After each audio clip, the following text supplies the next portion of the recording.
I am not shocked at all. So there are now reports Todd Bensman, he's a reporter that's been heavily reporting on the border for ever since this is started. And he's, excuse me, you do what I tell you. Okay, we're back. So he's saying that there are around 150,000 migrants right now that are being held in Mexico that are just waiting to rush the border and fears that Trump is going to get elected. So this is what he's saying. Donald Trump, no, said the Venezuelan man while doing a motion. He's one of the thousands of migrants from all over the world joining a new rush traveling north from the southern Mexico towards U.S. border less than 2 weeks before the presidential election. I went to Tapachula in the southwest Mexico near the border with Guatemala to investigate why they were on the move again. Throughout 2022 and 2023, massive caravans, some reportedly as large as 6,000 strong, became a common feature of the immigration crisis. The mass migration became such a humanitarian and public relations disaster for the Biden-Harris administration that the U.S. Secretary of State Anthony Blinken was dispatched to meet with Mexico's president in December of 2023 to demand that he impose stricter immigration controls. So at the bottom, I'll show you more of this. Excuse me. That is a picture of one of the caravans. And here you can see a better shot of it. So it says, he is one of the thousands of migrants from all over the world. Okay, and there it is. That is one caravan. That's back in October of 2024. So that was just a little over 10 days ago, October 20th, right there. And here you have another man who is a part of one of the caravans, and he says if Trump wins, one has to do what the government says, so I will wait for my turn. He's about 30 miles north of Tapachula.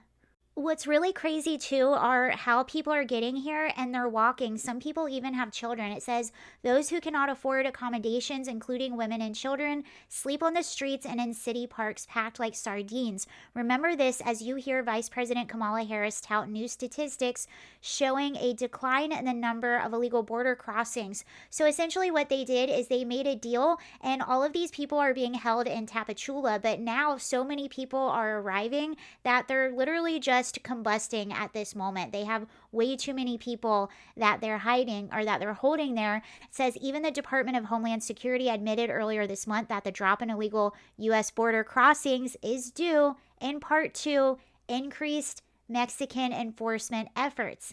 Indeed, at the White House's behest, Mexico has been containing these people for months in southern cities like Tapachula and Villahermosa, which have come to resemble sprawling open-air refugee camps. Now the situation is becoming untenable.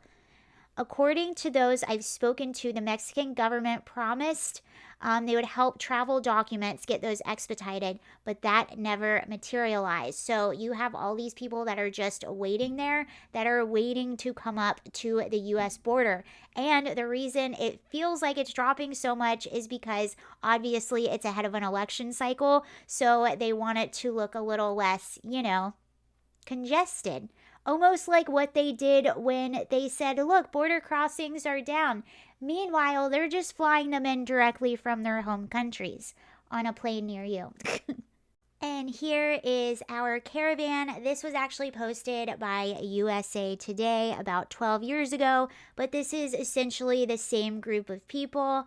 And you can just see all the women, all of the children. Do you see any women? I don't think I see any women. Maybe there's one or two. This is who's coming. There's this idea amongst a lot of people on the left that are pro-open border. So they'll always say, we are a country that is built on immigrants. We take the tired, the hungry, the poor,